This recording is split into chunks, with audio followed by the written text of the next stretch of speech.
Hello, guys, and welcome back to my YouTube channel. Welcome back to uh, interpreting training. I'm gonna continue repassing for you the basics, the most important things that you should know before you do your MBCMI on CCHI test, um, the English version. So I'm gonna talk about the type of interpretation, pre-session, post-session, clarification, interpreter errors, and poor customer service, and what's fraud, waste, and abuse in the end. So, all these things you should already know before you go for your written exam. I'm just gonna repass them all with intention for you guys that getting ready with my members only for MBCMI, CCHI, and so on to help you proceed and recheck your knowledge, because this is the basic. You need to know those before you go to the test. Okay, type of interpretations. You should know the type of interpretations are consecutive. This is preferred interpreting method where highly technical require precision using exact term. Usually it's required in medical. Consecutive, it's when one person speak and pause for the interpreter to interpret. Medical, speak, speak, pause. The rule for consecutive is meaning for meaning. Interpreter convey exact meaning for meaning from the original message into another language, including context without omission, adding or distorting anything, adding the cultural reference to that. Okay, then we have simultaneous interpretation. Use it in situations that require real-time communication flow, emergency, um, I don't know, legal, business meetings, things that does not require such a precision. Simultaneous, it's used sometimes. Precision is less in the simultaneous. How to do simultaneous? The rule is 3 words and interpret. 3 words and interpret. Simultaneous is probably very, very challenging. Um, what is incremental intervention?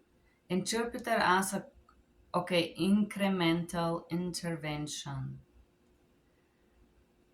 So this is when the interpreter acts as a conduct, transfer and communicate, managing meaning for meaning. So intervention is usually when the interpreter will be out of their main role as an interpreter to clarify, advocate, or ask for repetition or correct an error. In all those sessions, intervention is when you have to intervene transparently. This is the interpreter speaking, interpreter need a repetition, and so on. Okay, pre-session. What is pre-session?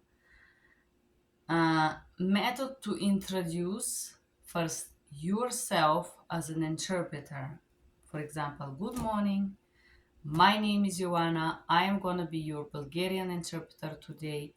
I will interpret everything you say and keep it confidential. This call may be monitored and recorded.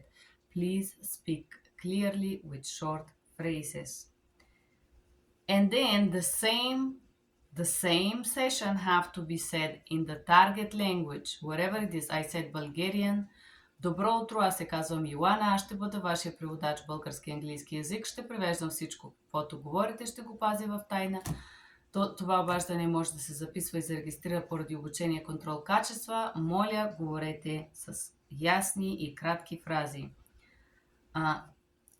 You have to introduce in both languages in the pre-session.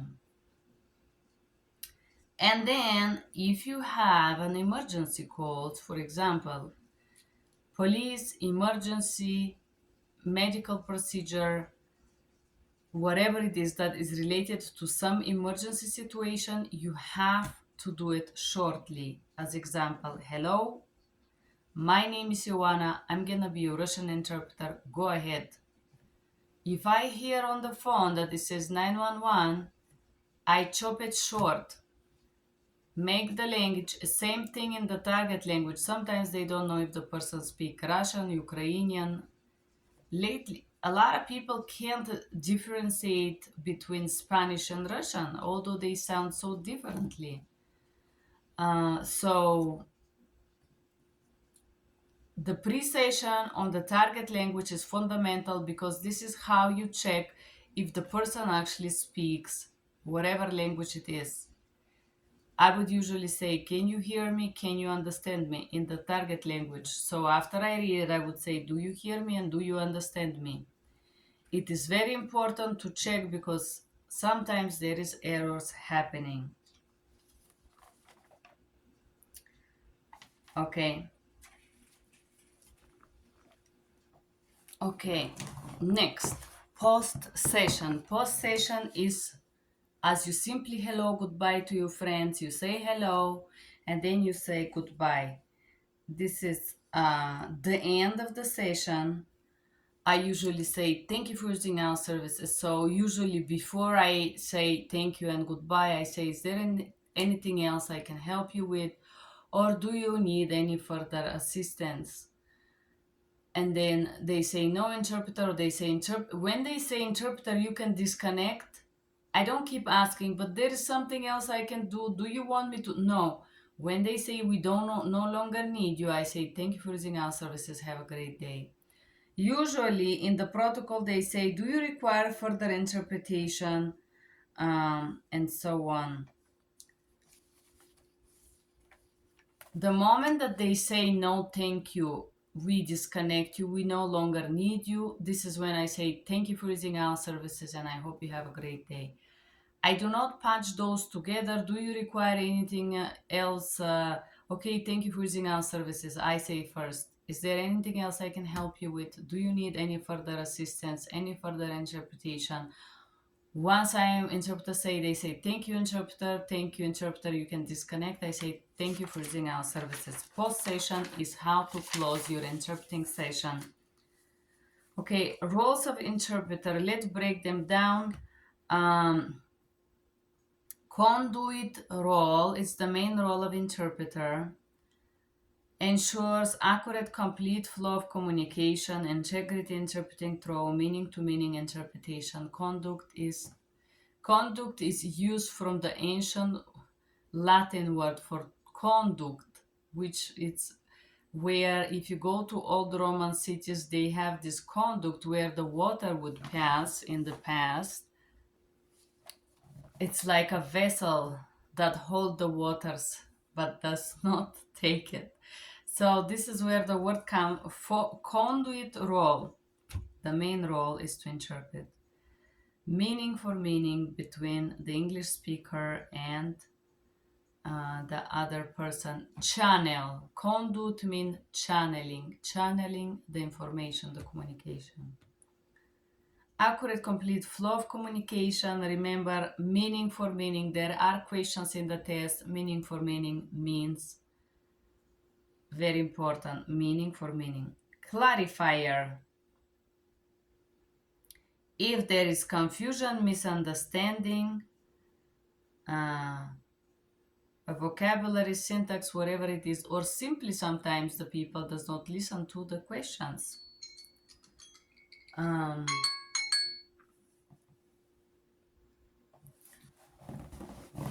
Or sometimes interpreter clarifies. For example, I clarify.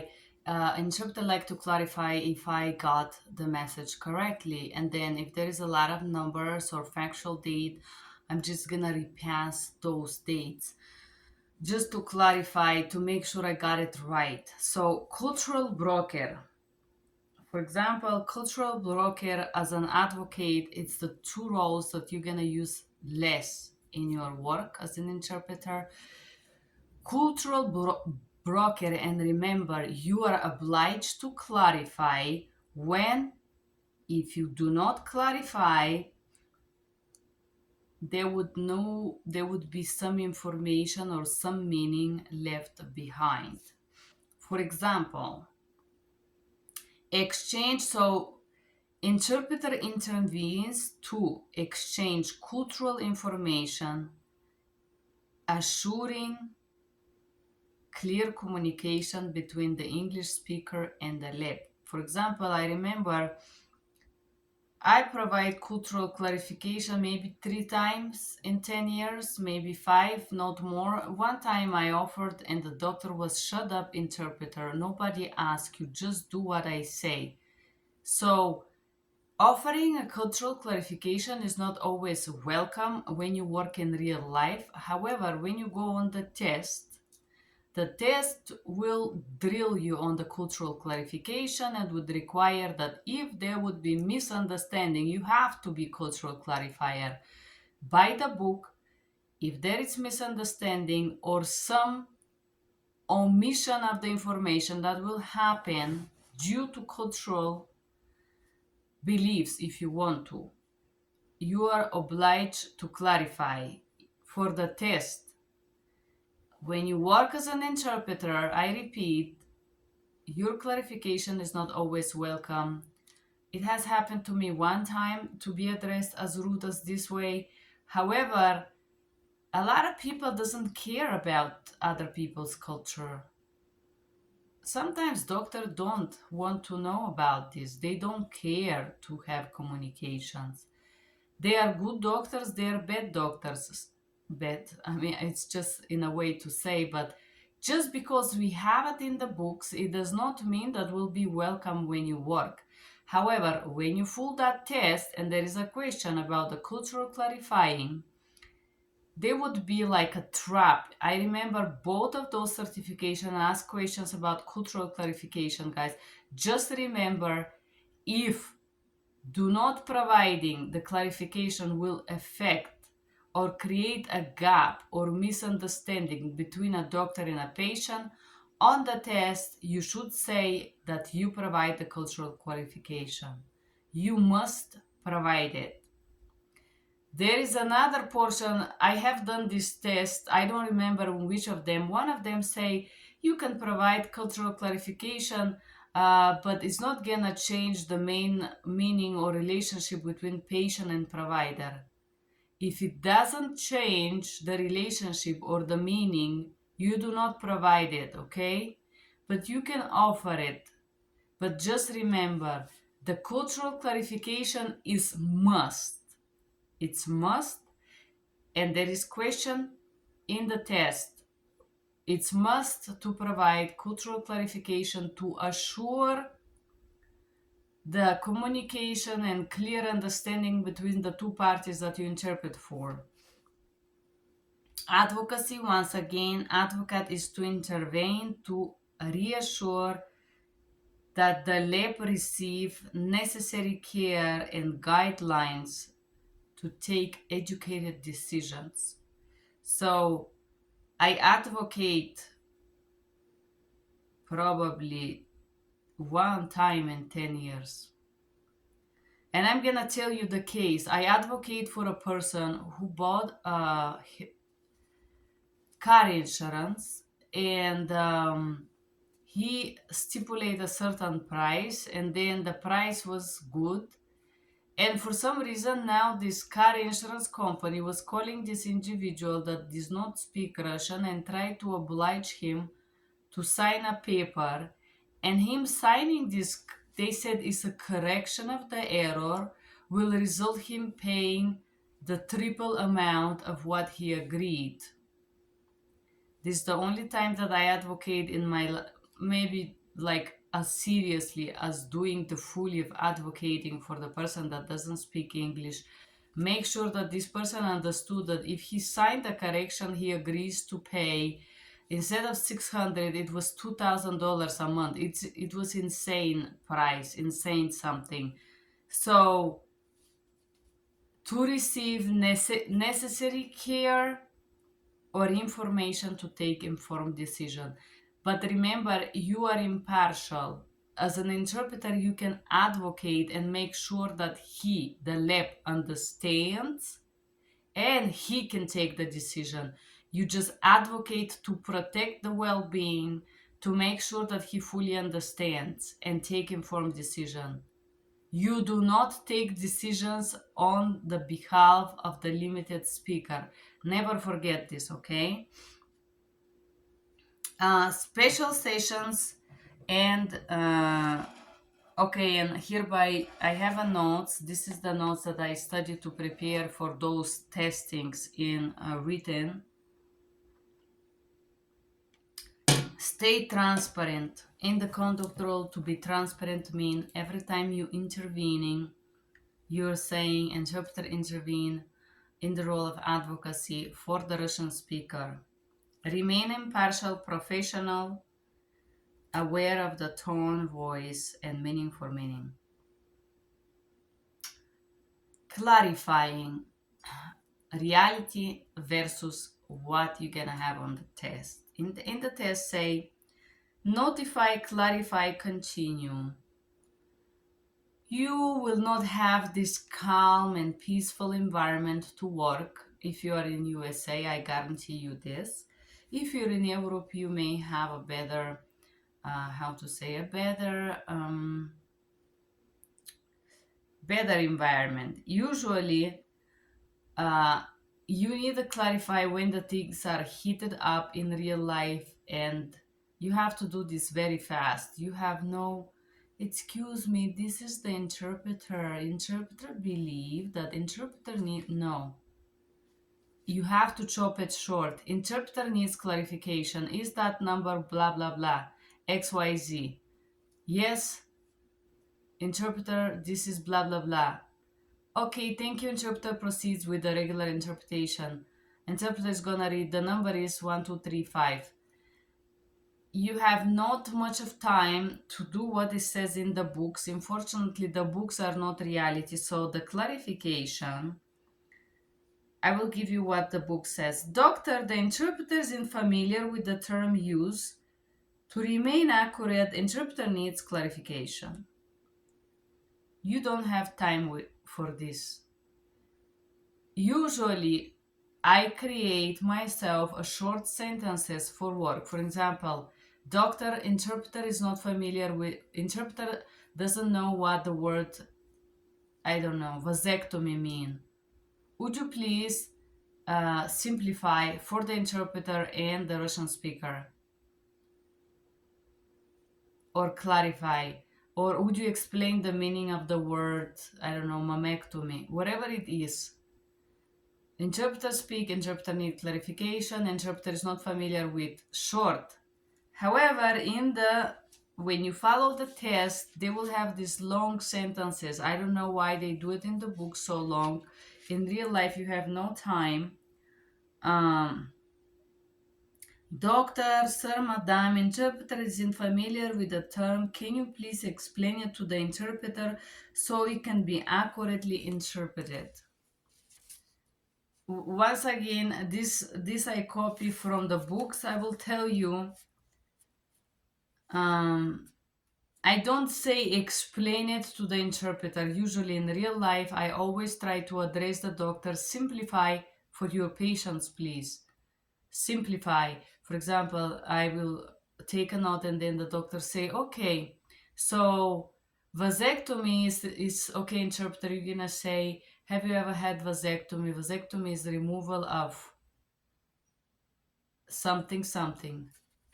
And this is exactly what I read as an interpreter. Okay. Interpreter errors. There are questions in the test about the errors. That's why I break them here for you. I'm gonna repass them. I'm not gonna study this for you. This is just to prepare you to see are you ready for the test. You should know this. I know this. I'm able to clarify this. I can go and do the test right now because these rules are necessary for you to protect yourself. You need them. It's the boundaries in your profession as an interpreter. Omissions. Leaving out information from the original message. For example, doctor say, I need your name, address, and phone. Interpreter, interpret. I need your name. So there are two omissions. Addition or embellishment. So adding or embellishing something. For example, I need your name, address. An interpreter say, I need your name, address, social security, and a phone number. This is called addition and embellishment. Usually, this is a huge error. I mean, I don't think we do such an errors. Sometimes maybe out of distraction we'll do small additions. I do register myself. I can see I do it sometimes. I'm very sure every interpreter does that. But it's not gonna be requiring additional information. For example, I would say please. I would say, can I have your name and address, please? When they say da da da, I would say thank you. So my additions will assist in words like please and thank you usually. And this is good customer service, so it's you're never gonna have a problem with that on a test. Substitutions. Okay, this is the biggest problem here because right now there is no protocol for people who use interpreters. They don't know how to use professional interpreters because they don't have a code or training for that here in the USA. Uh, Submissions are not conveying the same meaning. For example, take 25 milligrams amoxicillin every 5 hours for 6 days, and the interpreter says take amoxicillin every 10 hours for 3 days. Substitution, this is a huge error. I will tell you what is the biggest problem with substitution and interpreters that are not trained. I will give you example. Hello interpreter, my name is Jessie. I'm calling you for the welfare department. Now we're calling Miss Maria. So now that I'm gonna plug her in the line, go ahead and ask her phone, her name, number, and her social. We have a problem here. The person did not allow me to introduce. I have to do it in the both languages. And I cannot speak on anybody's behalf because I have to be impartial, correct? So, in real life, this is the most challenging and day to day situations that you're gonna have. I would usually say, thank you for briefing me, allow me to introduce in Russian. Then, next thing that happened is that speaker, okay, interpreter, we're plugged on the line. Go ahead, ask her. Once again, I have to say, thank you for briefing me, madam. Interpreter need to follow protocol. Do you allow the interpreter to introduce in Russian? And usually they're like, whatever, interpreter, just do what I say. So usually it's your job to set the boundaries. You cannot paraphrase every phrase. You need to follow this protocol, and the only thing that will make you different from other interpreters that take $16 an hour would be your voluntary following the protocol, choosing to follow it each call with no shame, no emotions, no affection, no anger. Just follow the protocol and your boundaries. You will always be safe if you follow it. So there is questions on the submissions. Sequence. Alter the order of information. That's a small error. You can do it unless it's a medical sequence of doing something. For example, you first have to call this department. Usually it's an error. It's a big error. You can do a small sequence errors. For example, okay, we're gonna help you wash it and groom and wash. It doesn't matter, but usually sequence is important. So when I take notes, I give 1, 2, 3 to the information that is provided for me, independently if it's legal call or other type of call. So be aware of that. Paraphrasing. Interpreting in the interpreter's own words. Paraphrasing is a big error. I think a lot of non-professional interpreters do make this error of paraphrasing. And this usually happens when the interpreter are having a hard time to follow the protocols because they have difficulties with boundaries and they're challenged or afraid of complaints. Yes, because some of those call centers are very aggressive. Paraphrasing is a big error. Editorizing, putting your own view and opinion, interest.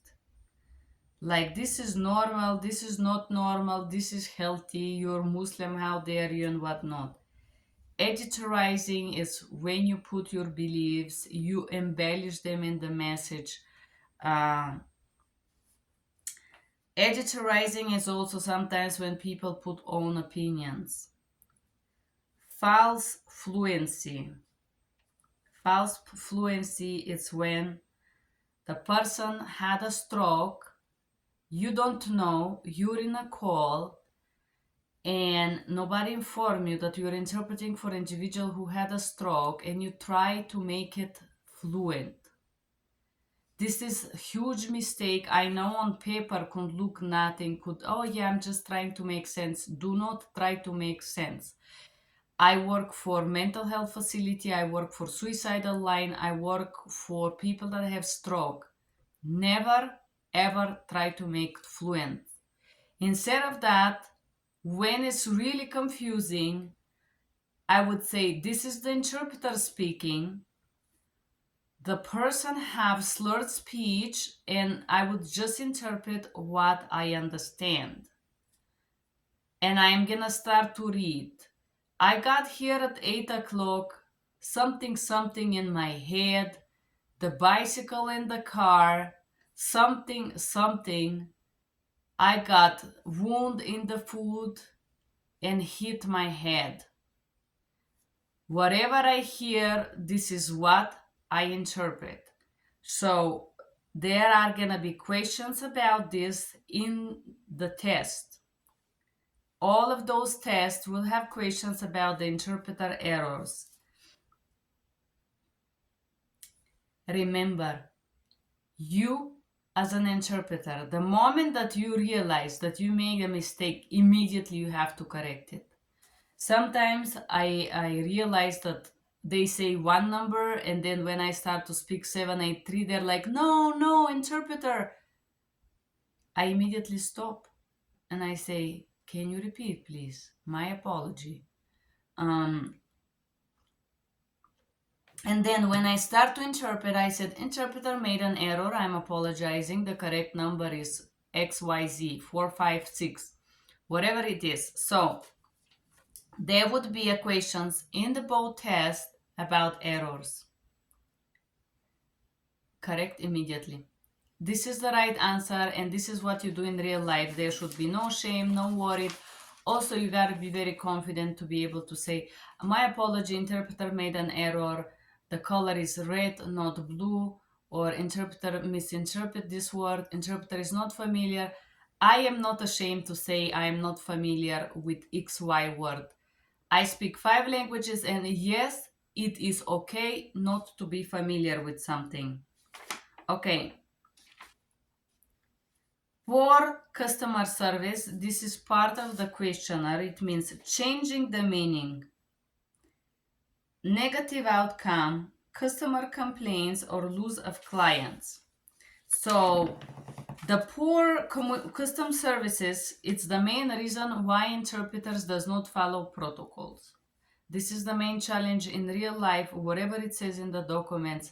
This is not like a simple work that you sit calmly, politely on the chair and you interpret in educated manner. This is a shark reality. You try to stay calm and you have people screaming and shouting and barking at each other quite often. So in this stressful environment, a lot of interpreters will break down the protocol in real life. Remember, in the test, you follow the books. You always follow the books. In real life, you always follow the books and the protocols because this is the only thing you got. This is the only thing that can protect you. So, changing meaning, borrowed negative tone. If the person is sick, of course they're not gonna be, hi, I'm so happy, I'm having stroke. Some people on the phones that are not professional, I noticed it happen quite a lot with Asians. They're like, oh, sure, no problem. I'm so happy to hear that. They don't even listen. This is very challenging for this job. You can notice people that does not register what somebody communicate, right? So you do not have to be like happy and all over the place, but just remember in medical, you have to interpret the sounds. If it's oh and mean pain, or it mean joy, or whatever it mean in your culture, you have to put that as a meaning. Customer complaints, the fear of the complaints is there. Um, Everybody can receive a complaint. The reason why is if you work on the phone, you work with thousands of people every month. There is no way that you're gonna be everybody cups of tea. Poor customer service errors. Okay, I will tell you what's the big problem here. Poor customer service, changing the meaning of the interaction or whatever of the message. Negative, annoyed, bored, complete, content, loss accuracy, no same meaning, lack of enthusiasm, whatever you want to call it. Very often, if the person who does not speak English, start to curse at the doctors, they get it with you. I had received complaints because I interpret. I say profanity words. I don't say in the matter of the parts of the bodies, but I say vulgar cursing, for example. Do you like the interpreter to verbatim tell you the words?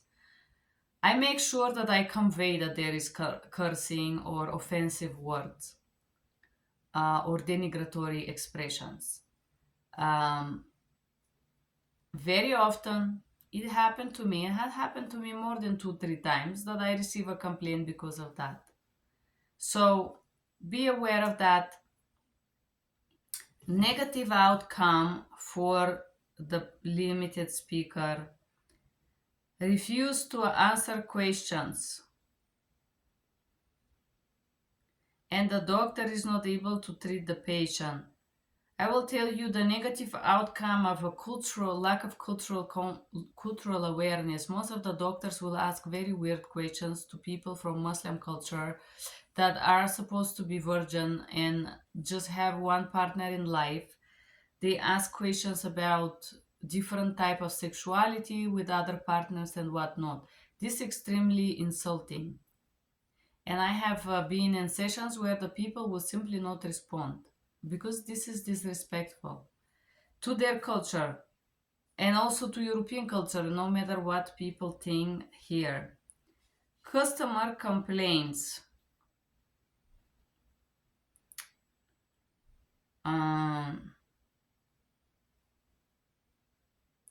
Customer complaints, it's when there is a test, there would be a question about the customer complaint, and there would be a question about profanity. He's gonna ask you, okay, if you are afraid of customer complaint, do you still interpret the profanity? The answer is yes. The correct answer is you do, because you have to interpret everything faithfully. You do not have to fear from complaint.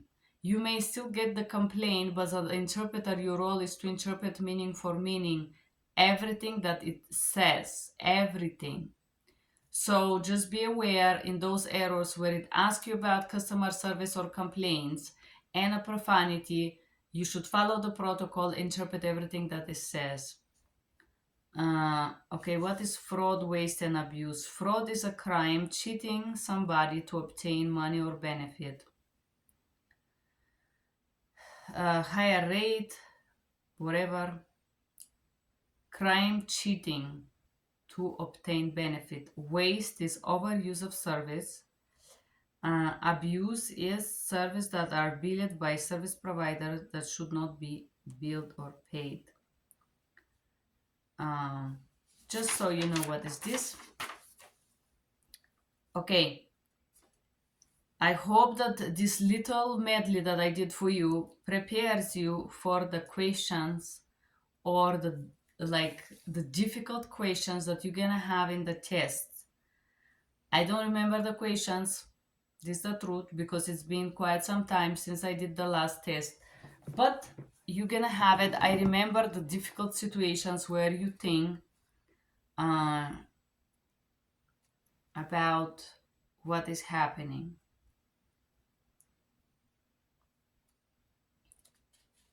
I remember there was a question in one of those tests about information that you hear in the elevator or outside of the interpreting setting. You become an interpreter for a session after you introduce yourself.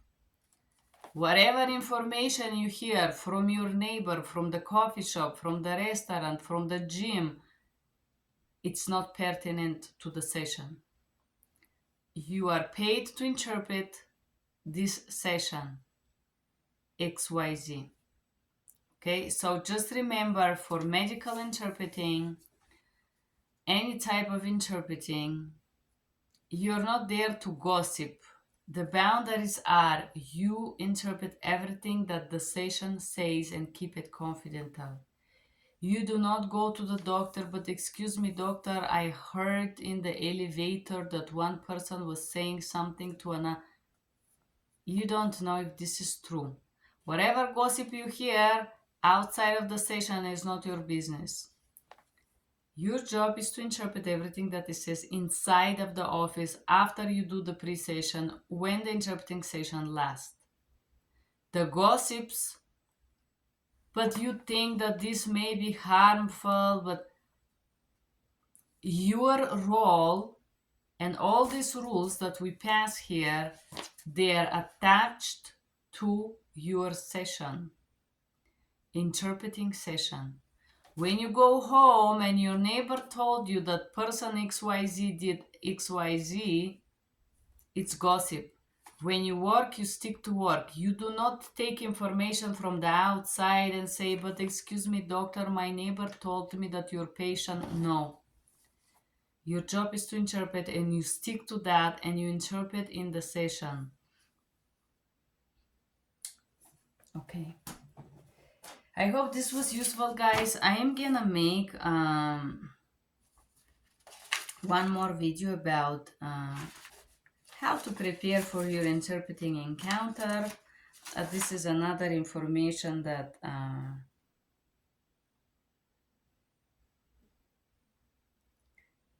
ethics in healthcare and HIPAA. I'm just gonna recast this for you in the next video. Thank you for being here. Bye bye.